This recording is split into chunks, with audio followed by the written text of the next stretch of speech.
Assalamualaikum warahmatullahi wabarakatuh. Kami dari kelas 1C, kelompok C Potaksim, akan menjelaskan tentang biooptik. Sebelumnya, perkenalkan, saya Retno Anjani dengan NIM 11.22008 dan beberapa teman saya, Muhammad Nur Iksan dengan NIM 11.22065, Nabila Sabita Azahro dengan NIM 11.22110, dan Harfianti Putri Bimantari dengan NIM 11.22119. Pengertian biooptik. Biooptik tersusun atas kata bio dan optik. Bio berkaitan dengan makhluk hidup atau zat hidup atau bagian tertentu dari makhluk hidup. Sedangkan optik dikenal sebagai bagian ilmu fisika yang berkaitan dengan cahaya atau berkas sinar. Optika geometri disebut juga dengan optik sinar yang merupakan sinar suatu perambatan cahaya tegak lurus dengan gelombang cahaya. Optika geometri juga menjelaskan sifat cahaya dengan pendekatan paraksial atau hampiran sudut kecil dengan penjabaran yang linear, sehingga komponen ini dan sistem kerja cahayanya seperti ukuran, posisi, pembesaran subjek lebih sederhana. Lensa adalah benda bening yang dibentuk sedemikian rupa sehingga dapat membiaskan atau meneruskan hampir semua cahaya yang melaluinya. Ada beberapa jenis lensa. 1.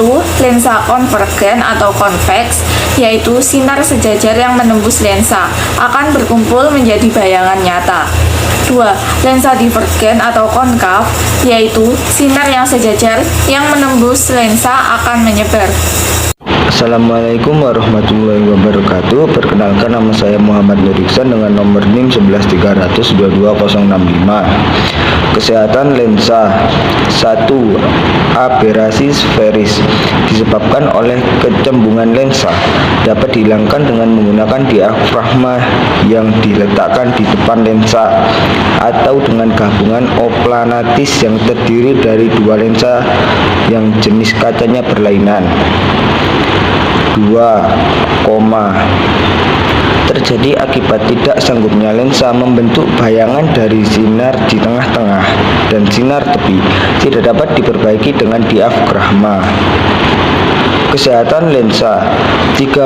Astigmatisme disebabkan oleh suatu titik benda membentuk sudut besar dengan sumbu sehingga bayangan yang terbentuk ada dua, yaitu primer dan sekunder. 4. Kelengkungan medan. Bayangan yang dibentuk oleh lensa pada layar letaknya pada bidang lengkung. Kesehatan lensa. 5. Distorsi. Gejala terbentuknya bayangan palsu karena di depan atau di belakang lensa diletakkan diafragma atau celah.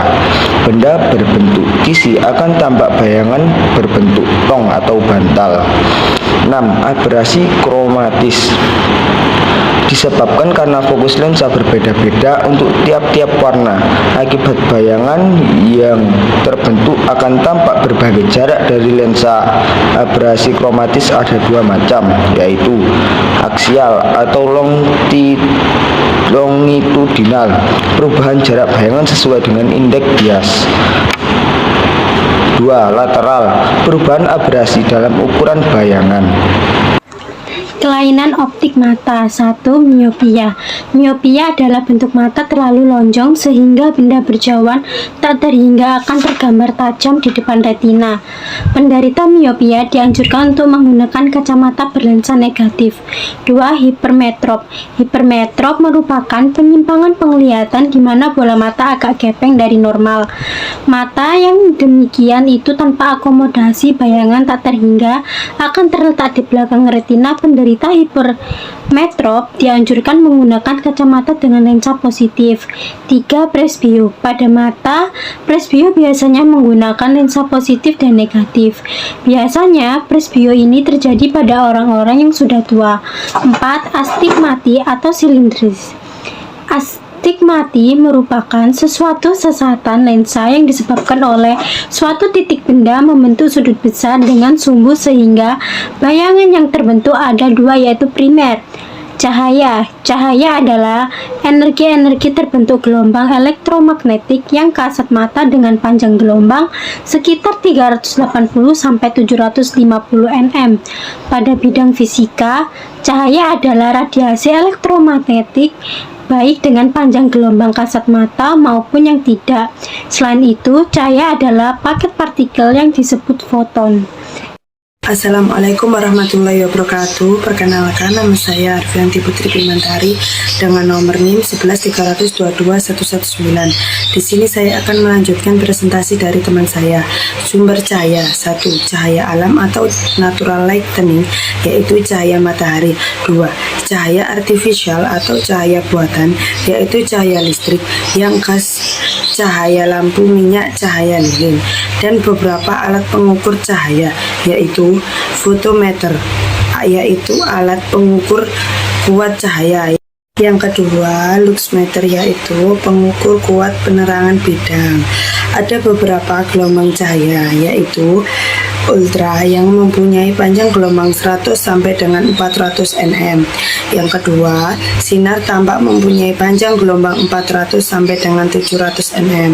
Yang ketiga, sinar inframerah yang mempunyai panjang gelombang 700 sampai dengan 10.000 nm lebih. Mikroskop adalah alat yang digunakan untuk mengamati benda yang berukuran sangat kecil dengan perbesaran 40 sampai dengan 200.000 bergantung pada jenis mikroskop tersebut.